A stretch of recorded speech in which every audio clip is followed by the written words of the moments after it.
Good afternoon, everybody. It is very dear to my heart to be in Finland, as usual, and specifically in the Nordic Digital Business Summit, because it has witnessed the early announcement of NxtVn plans to build a massive data center park here in Finland. So being here today, surrounded with all the people who supported NxtVn and who have stood to our side and made our dream come true, I'm very happy and I'm very honored to be with you today. It's very interesting to start the story and then to continue the story and to keep on telling people how things are progressing. Before I jump into the points that I would like to open the floor with, because today I want really to open a little bit the discussion between the panel and the rest of the audience. I would like first to tell you that this day is very special to me, that His Excellency Sheikh Al-Sabah from Kuwait give us the honor to be with us today. He flew specifically to come to Finland to see what Finland has to offer. So we are honored to have you with us today, Sheikh Ali. Thank you, it's great.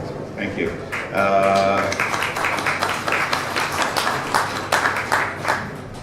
For my friend and the guru who taught me everything, just to sum it up, about internet exchange, and why a small thing like a telecom, an internet exchange can change the telecom industry dramatically and can contribute later on to what evolves into the digital world and create something that is so unique and so advanced that everyone in the world is talking about the success of the Amsterdam Internet Exchange. It gives me great honor to have today with us the founder, the person who invented the concept of the Internet Exchange, Witteman himself, the founder and the CEO of Amsterdam Internet Exchange. It is really an honor to have you with us today. Thank you for your time. To go straight to the points that I would like to discuss with you before we open the discussion with the panel here, a couple of important points I would like to open the floor with. The first one is that sometimes small things can make bigger difference, especially in our digital world. So the concept of the Internet Exchange, and particularly the international aspect of it, is quite interesting. And in many times when we discuss the investment size that is needed for an Internet Exchange, or the complexity of the technology required there, people would wonder why not everybody would have an Internet Exchange, because it seems to be very logical, Job. So when we come back to Job, because I would like to hear from him, why some countries, some places did not take this step. That's one. The second one, why some of them really created Internet Exchange, but they didn't create the impact. They didn't make Amsterdam, for example. They didn't make it like the big success story of the content hub of the Netherlands. So this is something that I would like to discuss today. Because sometimes it is psychological barrier, sometimes it's regulatory, sometimes it's related to the size of the investment. We will hear that from you. The second point that I would like also to bring to the attention today is the investment into submarine cables and connectivity between countries. This is a subject that is not very popular. I always argue with my chairperson, Mrs. Suvi Linden. No need for introduction for Suvi, not to mention that she is the reason why we are all here, not just myself or NxtVn, everybody in the room here, coming from every part of the world, is because of her work, it's the fruit of her work. So I always wondered with her when she was showing me this World Economic Forum indexes, the broadband indexes, the ITU indexes, why this particular part is not that much covered, and to be specific here, connection between countries and between continents. Because typically if you talk about the penetration ratio of number of mobile users, or how far the broadband is deployed, where the fiber has reached, you can find some serious indexes and serious information. The question that imposes itself, the subject of submarine cable and connection between countries, who's going to take care of that? It's quite a sizable part of the industry, and all what we are discussing here in the Nordic Digital Business Summit, whether the cloud part or the technical side of the story, or how to build data centers, or the internet exchanges, they all need infrastructure. Who's going to take care of that part? And on that particular point, I don't want to take a long time, but I will share a couple of points. First of all, this has been originally entrusted to the telecoms. And the telecoms were always taking care of the connectivity and the infrastructure inside the country, but they are also responsible for making sure the country connected with the other countries. But the driver at that time was the minutes, because we used to pay per minute, everybody in the voice time. So this has evolved that we need now internet, so the telecom companies started to look to the bigger picture, and they started also to connect countries and build infrastructure to serve the connectivity. In a nutshell, my very humble thesis that these companies are incentivized by the fact that they are serving their own clients. So every telecom company, mobile or landline or both, they have to keep pace with their growth of number of users and their need and connect these users around the world. And here comes the problem, because the minute we start to talk about large content layers and building telecom hubs, content hubs, the connectivity growth pattern becomes completely irrelevant of the number of users of the country. The whole country of Finland has 6 million, let's say. The growth is that much, but having one single data center, and I see here in front of me a lot of players, the demand on capacity and connectivity goes by far more than any growth related to the number of users. So my humble thesis is simply that the investment into this sector being left only to the telecom should not be trusted that this will naturally serve the growth of the cloud and the need for international connectivity. That's my humble view. In addition to that, the expectations of the investors who back telecom companies, whether internal investment of a given telecom company or a group of private equity houses that support a telecom company, they have expectation on return that high. They come from the voice and minute time, they come from the mobile time, they talk ARPU, they want really very high return. There's nothing wrong with that, don't get me wrong on this, but the expectation on very high return does not really match when you start to build critical infrastructure, and particularly cable infrastructure. So it becomes less and less appealing. And I'm happy to see my friends here from Senior here in the room who have worked really hard to build the first physical submarine cable that connects Finland with the rest of the world. So that's another example where I see the public-private partnership needed, because when the telecom companies find it really difficult for them to justify internally the investment of time and money needed for building submarine cables or cables that cross the country terrestrially, this is where the public-private partnership comes in. Because I, for example, simply saw a lot of interest from the cities and municipalities who see the value of having the digital infrastructure and how this brings a lot of business to them. So in a nutshell, I'm calling here in this forum that we need more dialogue about the international connectivity. The sea line, people thought that I said a joke when I was telling Senior, you build the sea lion, I would like to see the sea tiger and the sea elephant and the sea crocodile and all the types of the zoo animals here, because we need to connect Finland to the whole world. And this is, by the way, goes far beyond the objective of a given telecom company or even the sector. This is creating a path, creating a bridge between East and West, and creating Finland as a hub for the Nordic area and potentially serving the whole world. And with that I want to close, because this is not only an investment into a piece of infrastructure that happened to help one country or two. The beauty of the submarine and international telecom connectivity infrastructure, ladies and gentlemen, the beauty of that they are by definition not related to one place. You cannot build a network with yourself. A network itself means more than one location. And in our submarine cables and international connectivity, I keep on always arguing about that it will automatically create multiple countries. If we are talking pan-European, if we are talking cooperation between countries, if we are talking about development, this is one unique opportunity where we can really build something that can serve everybody. So it is not you or me.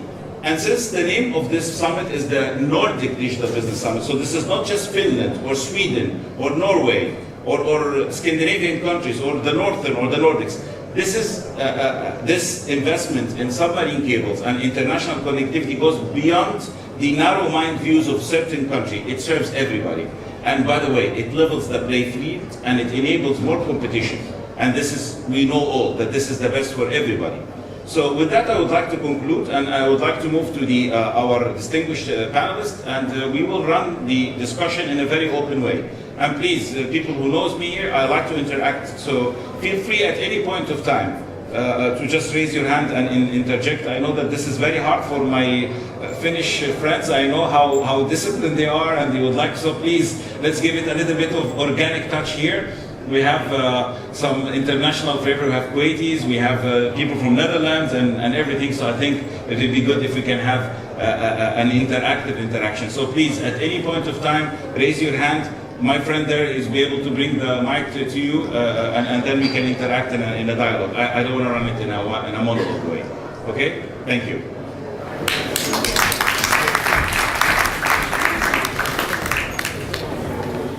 So allow me to start first with Job. Job was, I think you were in Sofia yesterday, isn't it? Yes, at the European Peer Forum. Okay. It's European. So today we are talking about Nordic, so we would like maybe to zoom in a little bit to the north part of Europe and have a discussion. In my introduction to Europe, I was referring to Amsterdam as a success story.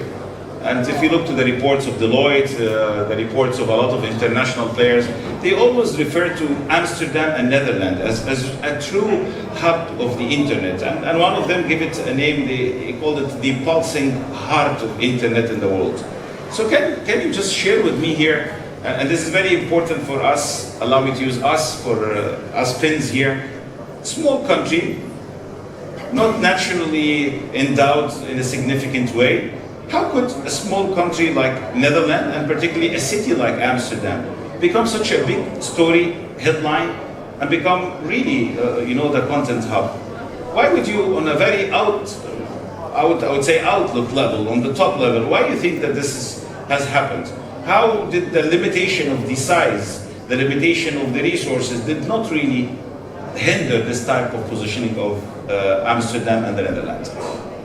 Well, it's almost like real estate. It's location, location, location. And we can look at that at the micro level and at the macro level.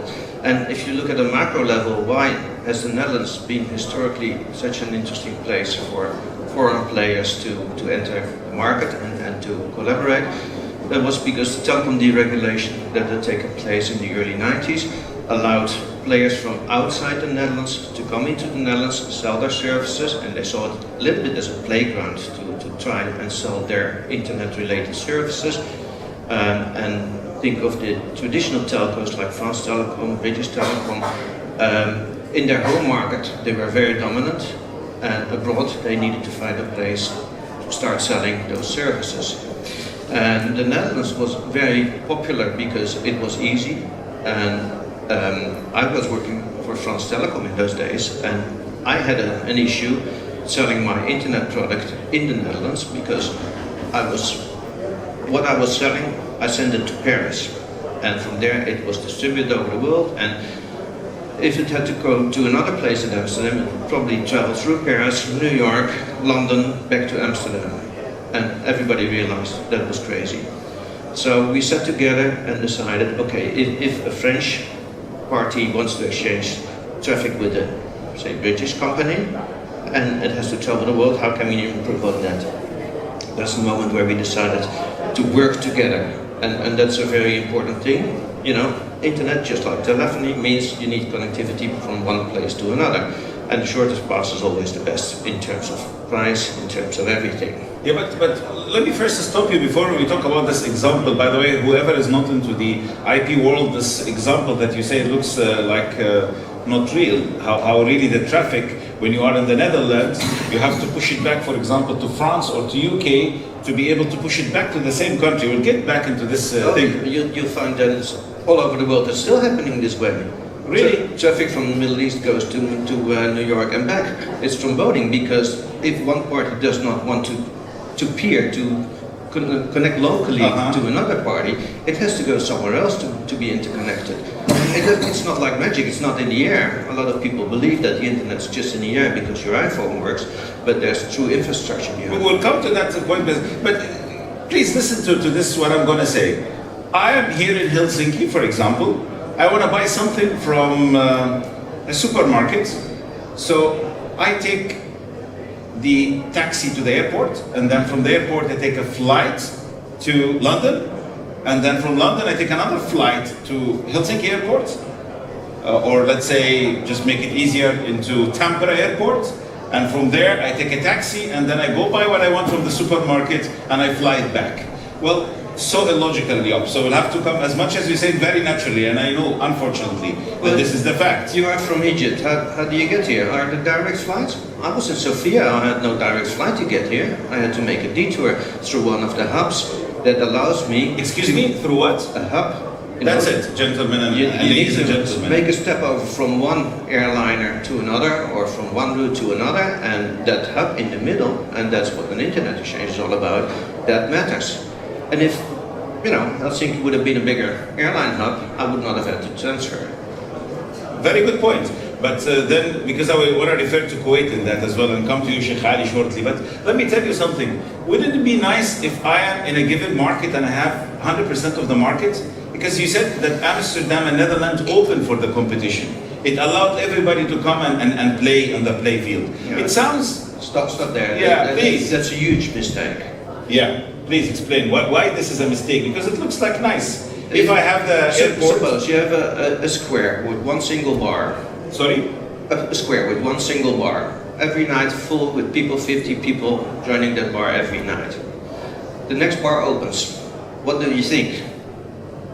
Of course. I'm losing business. I'm losing business. I'm a monopolist. I have the entire market. Of course, yeah. And now there opens another bar. I'm going to lose bad customers. news. So 5 more bars. Guess what? 20 times more people coming to the bars every night. Aha. Because it's more attractive. You have choice. You can communicate amongst each other. And so what an internet exchange does is facilitate the creation of that marketplace in a logical sense. It cannot be pushed. It cannot be pulled. It should happen naturally. So back to my original sense. Location, location, location. If you are in a good location and the city allows you to build those bars, like a government should be able to allow internet-related companies to build an internet exchange together, telco regulations should allow it, so no monopolist, there's still countries in the world with a monopolist who says, I want to control everything. They will never get the bigger pie. And I liked your title very much. I thought it was very well made, because what my story of the bars tells you, with 20 bars, you have 100 times more people. That's a bigger pie to be shared by everybody, so everybody wins. That's, I think you're preaching the converted, but our title today for the panel is the bigger pie.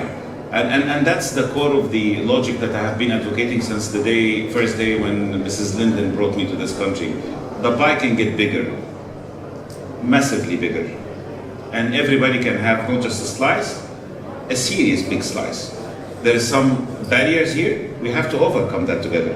That's why, for example, NxtVn has teamed up with we believe, the best internet exchange in the world, the neutral and non-profit Amsterdam Internet Exchange, because we are bringing Amsterdam Exchange into Finland to enable the pie to get bigger and bigger.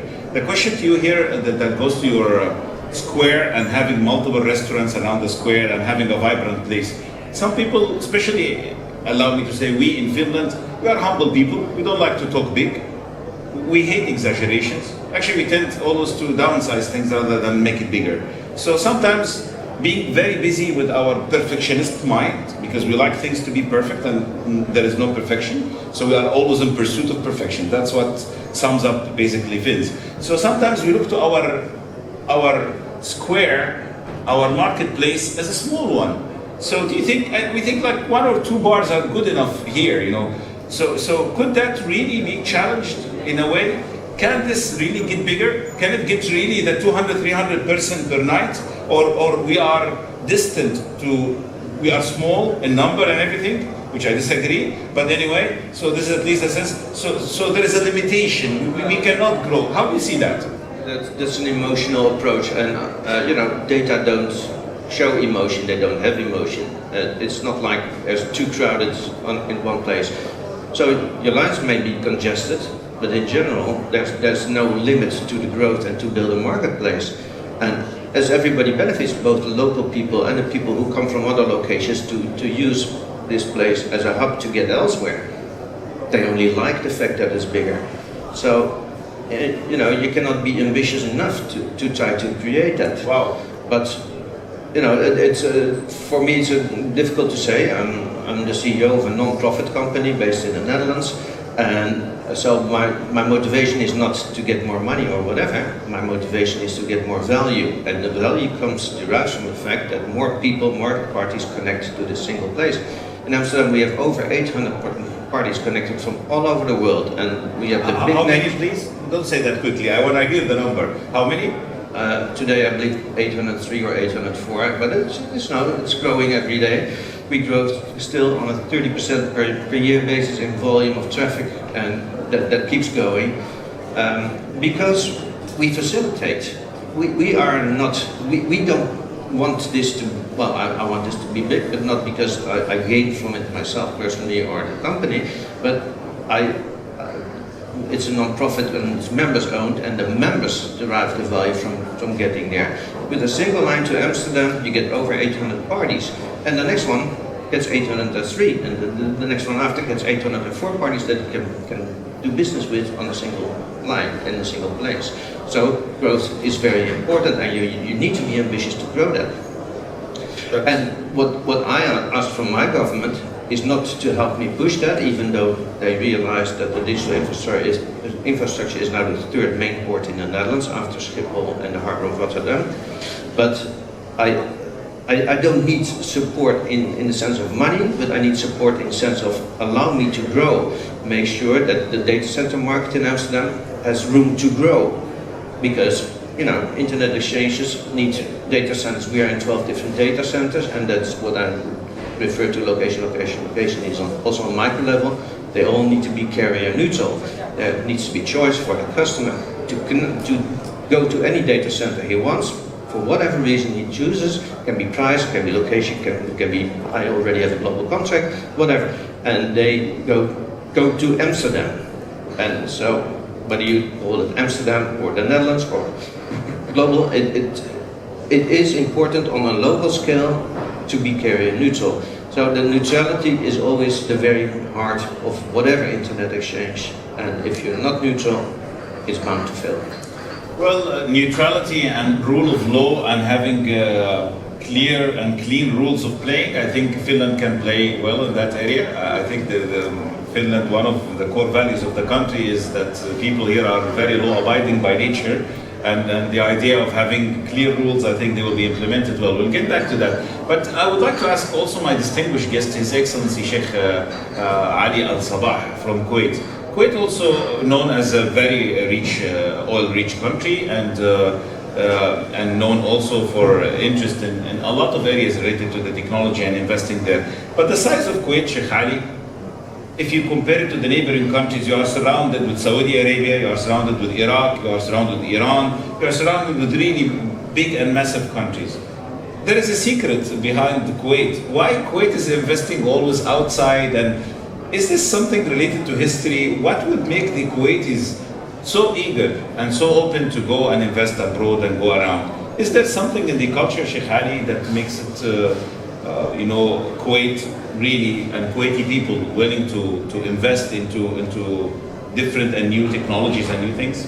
Yeah, first of all, I would like to thank everybody for inviting me for this event, and I would like to thank you, Khaled, also for giving me a chance to be part of it. Thank you. In Kuwait, we are a country, we depend almost on the petrol. So lately we are thinking to get a new investment which we can get new incomes, not only depending on our sources, but we want to see new sources for investment. And I think Finland is very healthy environment for this kind of investment. The rule is the country is very stable. The rule is protecting the investor, and I think this is one of the reasons that we would like to invest outside. Thank you. But in general, I see Kuwait is all over the world. Do you have like passion to go there? You go sometimes to new places. In Kuwait, our population is around 1,200,000. But I think we are like 10 million because we are everywhere. You can see everywhere. So that's quite a remarkable point, Sheikh Ali. I have heard recently that there is some serious interest from Kuwait to establish itself as a content hub. You were kind enough to arrange for us to meet His Excellency Mr. Salim Al-Udaina, the head of the new regulatory authority in Kuwait, and we were actually honored that one of the very first countries that Mr. Al-Udaina visited after being appointed as the head of regulator in Kuwait, that he visited, allow me to say again, my Finn friends, us here in Finland, and he had very good and fruitful discussions. But we heard that he's going ahead with establishing Kuwait as a hub for the telecom for the region there, because of its stability as well and everything. Do you see that Kuwait has enough political standing in the neighboring countries in terms of relationships that will support such initiative on the technology side? Yeah, you know, Kuwait is always the policy of Kuwait. We are always in the middle. So I think Mr. Salim Al-Udaina, he's trying to make Kuwait is like a hub, and I think we can success because we are maybe at the same circumstances we have here also in Finland. So we have a big neighbors, but we have very strategic location in Kuwait. So this is will make very easy to be Kuwait as a hub for this technology. Thank you, Excellency. And frankly, when I asked His Excellency Sheikh Ali, when we got the confirmation that he's joining us today, and we were talking about the bigger pie, I thought Kuwait, as an example, having also my chairman here, also Mr. Al-Zabin, Ali Al-Zabin, he's a former also veteran of the industry, and he served his country as well into that. I think adds a lot of value because there is psychological barriers. We discussed that with you, Job, before in your office in Netherlands when His Excellency Mr. Udaina came and visited you. We had some discussion that people would doubt sometimes that a small country might not be able to compete on that level. And you referred kindly enough to that as a psychological or emotional barrier. Size is not really, does it matter in any way, you know, in that particular field of building technology and particularly content hubs? No, a content hub, one single cabinet can serve as a content hub. So really the data are small, they go through fiber optic. The size of the country does not really matter. What matters is how the country and people in the country are looking abroad. Do they see abroad as a threat or as an opportunity? Absolutely. In the Netherlands, we founded the Internet Exchange back in '97. In 2000, we had a good discussion with the board and decided in the end that we would look more abroad. That the country is so small. Netherlands only has 14 million people. How would we get a bigger, higher value? Well, that's opening up to the world, and we really went after the international players. And now 80% of the companies of the networks connected in the Netherlands is from abroad. And the growth is even stranger. 90% of the newcomers now get from the outside, not from the Netherlands, and definitely not from Amsterdam anymore. We serve the Netherlands very well, but the growth comes from abroad. So that is our view. We go actively after international players. The website has always been in English, for instance, versus the Germans, who are very big as well, but they have a big home country. Until 5 years ago, their website was in German. We always thought, you know, if we are opening for the world, let's do it well, and let's do everything in English and make sure that everybody understands what it's all about. And since you said that, we know that in the Netherlands, the country is based typically, the economy of the country and the progress of the country and the investment plans of the country were always based on two big pillars of Netherlands. One is the famous Rotterdam port. This was one of the pillars of Netherlands, and still, of course. And the other pillar was Schiphol Airport as a hub in Europe and becoming now really very, very busy hub. So I have today among the audience here people from the cities and from the government, and I can see a lot of faces here, I know, and from regulator as well. So I want to ask you, how come, that the Netherlands now, I heard that recently there was a change in terms of the positioning of the two main ports, the seaport and the airport of Netherlands and the data. So having here today with us the distinguished His Excellency Mr. Ilka Salminen from the mayor of the city of Yamsa, the gentleman, and Ula also is here as well, the people who have taken us and give us the opportunity to have our first park here in Finland. I would like to ask you, how come that this has shifted? Can you just comment on that? Because I heard about a parliament motion as well. Yes, that motion has passed late last year. The concept of main port is something, if you try to look it up in a dictionary, it does not exist, but everybody understands immediately what it is. So Schiphol as the main hub for air traffic, Rotterdam Harbour for sea freight, and so everybody understands what the main hub is. And 40 years ago, the Dutch government decided to create this notion of a main hub, a main port, to allow the government to give more emphasis on those businesses. Before that, they tried to save Fokker and they tried to save DAF, the typical Dutch products, and they thought we'll keep those jobs. But they realized if we focus more on giving Schiphol expansion to room for expansion, and we give Rotterdam Harbour more room to create a larger harbour, that will create many more jobs, not only locally, but also the spin-off, the freighters and everything around it. And that happened, and that paid off tremendously. The digital world, the digital infrastructure, was always invisible for the Dutch government, and for a lot of people, they still think, it's something that's there, and yes, we need it, but it's not an industry, it's supportive to my own business. Whether you sell shoes or whatever, you need some infrastructure underneath, and that, it's technology, and you type something in and it works, right? Now it has become so important that the Dutch government has realized, okay, so if we focus more on that and we understand that it's a seriously industry, and they figure there's more than 160,000 jobs now in this industry that did not exist 15 years ago, that they should shift their focus and be more supportive to our needs. And again, it's not about money, but it's about making room for us to be able to grow, to continue building this as an industry. And now the Netherlands ranks #1 in the growth of the IT business globally. And that includes gaming, and it includes cloud, and it resulted in Uber choosing Amsterdam for the headquarters. Amsterdam being there, they're not even connected to the internet exchange, but it's the mindset, it's the whole culture around it that made Amsterdam now suddenly this hub, and that's actually new business, and it creates more jobs. So yeah, it's a logical choice.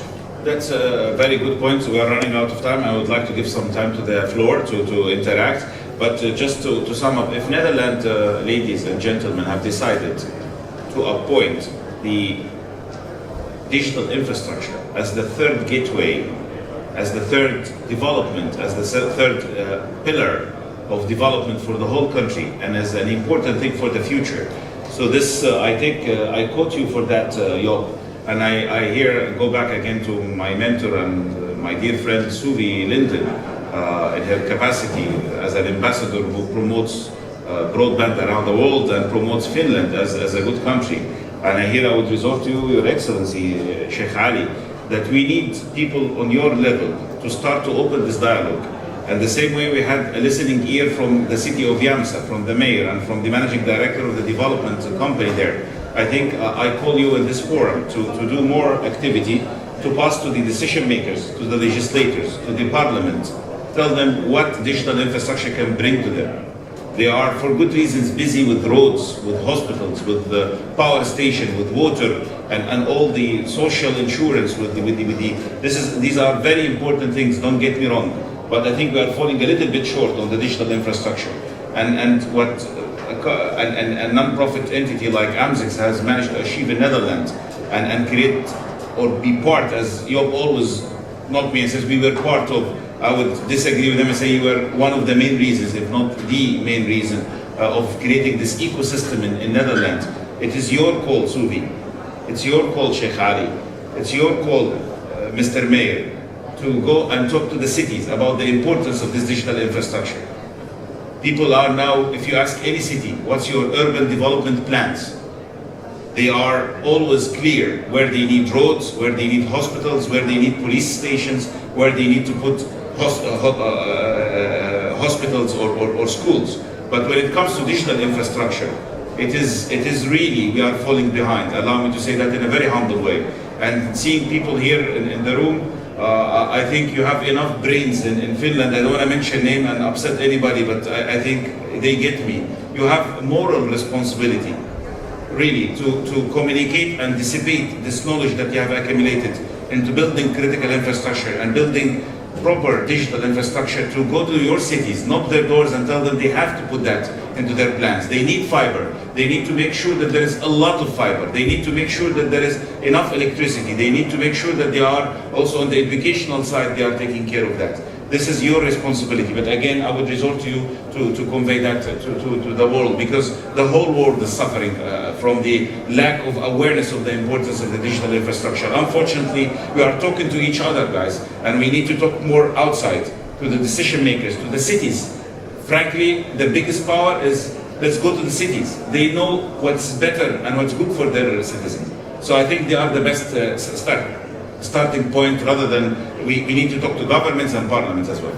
With that, I would like to conclude here on this discussion. I would like to hear from you some questions or interactions about the points that we have discussed today, whether how a country like Finland can be really a content hub or a crossroad between East and West as you position yourself, or how can the digital infrastructure becomes a pillar of the development of the new Finland, the future Finland. You know, so how do you see that? So, and if you have also any questions about Kuwait as well, I'm quite sure that Sheikh Ali will be happy to answer. Please, any questions here, or comments as well, or views? Suvi, any comments from your side?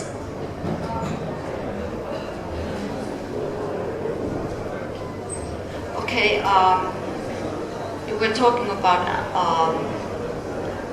internet exchange and role, how it has developed Amsterdam as a hub for IT. So in Finland we don't have an international internet exchange. Could you elaborate a little bit more why you think that Finland should have also international internet exchange? Isn't it enough that we have an internet exchange in Finland, or a couple of them? Well, back to my previous remark, the bigger the better. Because if you attract more players, the local market benefits a lot. In Amsterdam, by having over 800 parties connected to the internet exchange, means that everybody who has a business in Amsterdam or in the Netherlands and wants to reach out to, say, Korea, they have a direct path to Korea, because Korea Telecom is connected. They have a direct path to Australia because Telstra is connected. And imagine that benefit. So we are acting as a magnet not only for other carriers and other internet service providers to come to Amsterdam, but also for other business that depend on connectivity, be it the financial sector or be it data centers, obviously, but Cisco, who put their headquarters in Amsterdam because of the sheer size of the market. And so Amsterdam is the connectivity hub of Europe, and the payoff is tremendously. So yes, a local internet exchange will solve a few things. It will solve the fact that from Finland to Finland can stay in Finland, but I'm sure that the world is much bigger than just Finland. And why not benefit from the fact that you can do it? Because there's not much you need to do. I think if the Finnish government realized that they should take away all the barriers and invite international players and say, you know, it's cheap to come here, for instance. The market may not be big here, but we can be a big hub between Russia, US, etc., and Europe. There is a tremendous value that you have here, and it's unused now. So I think you can make better use of the fact that you have all the space and power and etc. We have very limited time, Sugi. Please quick comment, especially she had very ambitious plans. She took me all the way to the North Pole, in Alaska. So we'll talk about how can Finland play that maybe after the session. But quick comment from you, because I would like to ask also Ari here for a quick comment. Okay. If I am a small company who aims global, why I should demand for international internet exchange? How do I benefit from that? Sorry, I didn't get that. So if I'm a small player, small or startup company who still aims global, and I think that my app is a global product, or I want to do global business, why the international internet exchange is especially important for me? First of all, it's if you have multiple parties connected who are all competing with each other, you get cheaper access, you get faster access. But the spin-off that I mentioned is that it creates an industry, so it's easy to attract your personnel to help you outgrow your business. So education should follow as well, and that's also a plea, of course, to our governments. Make sure that the training is okay, that universities start preparing engineers for this kind of work, and it's not scary, but it's good. So it's many pieces of the puzzle that fit together, but once that's all there, everybody who wants to grow an international business is small, will come to your place, go to as close to the exchange as possible and benefit from all the things that happen around it, and that's where you create a culture. That's what's happening in Amsterdam, and you see that very much. And I see, it's not bound to Amsterdam. It can be anywhere where there's culture and this whole thinking helps create the atmosphere. We will have just two more questions, allow me, and then we'll be sitting at the back for more discussions. I have here with us Ari Kulvi. He's the data center manager from Yandex. I had the honor to meet him in his Lion's Den, allow me to say. And just a quick question for you. Data centers are perceived by a lot as a foreign body that enters into the ecosystem and not really friendly or kind. I have seen that you have changed that and to the country. Whatever you can share with us about how you managed not only to design and engineer something special, but how did you manage to deal with the environment around you, particularly the heat exchange, if you can share something with us, Ari. Okay. Thank you very much, and thank you very much for your kind slam to us. We deserve it as a Finns, how to operate the business.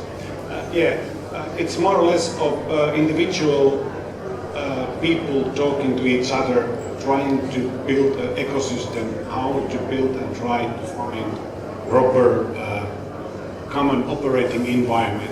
Data center can contribute as workplaces, heat, and also that infrastructure to people to work. So it's not only the IT side, it's also everything else around it. So that's kind of what we are aiming as a company, be part of the community with a good citizenship. Thank you. I would urge you to have a word with Ari after you finish, especially that I see some friends also from Khalifa as well, and they have done some seriously Finnish quality engineering, really humble, spoken about in a very simple way, but really some breakthroughs. Having here with us our EVP, Dr. Naki Khaled. He's the man when it comes to submarine cables. You had a comment you wanted to say, or a question. Please go ahead. For you. I know it's called Amsterdam Internet Exchange, but I know it's not only in the Netherlands. How do you choose which country or which city you put on Internet Exchange, and how do you connect them together? Yeah, good question. Obviously, Khaled has realized the value of the Internet Exchange. Our customer realized the value of the Internet Exchange. So, since 10 years, we are being approached by foreign countries, by foreign cities. Can you help us create the same in our city, in our part of the world? Because we see the value you bring to Amsterdam and the Netherlands. We would like to have the same thing. And they always said, yes, here's the blueprint. You can just copy it, because why would we care? The more the better. And then apparently it never works. And it never works because it's not something you can push down from a government or from a telco perspective. People will not trust you. You are one of the players. You're a stakeholder. It should be a neutral player in a neutral environment who helps create that. So after we denied our services to a lot of, in many situations, we decided, okay, we'll take one place and then try to do that. And so that's how it got started. We went international, and that happened on Curacao, which happens to be part of the Netherlands, and it's a nice Caribbean island, but it worked. And we were able to remotely manage that exchange. Since then, we have opened up in Hong Kong, in New York, in Chicago, and in the Bay Area, and there will be more places, but those are not interconnected. We build islands just like we do in Amsterdam. We create local markets, but we do it in the Dutch way. That means multiple data centers, carrier neutral, data center neutral, make sure it's a non-profit, that it's members served and members owned, so that the control is not with us, but with the local players.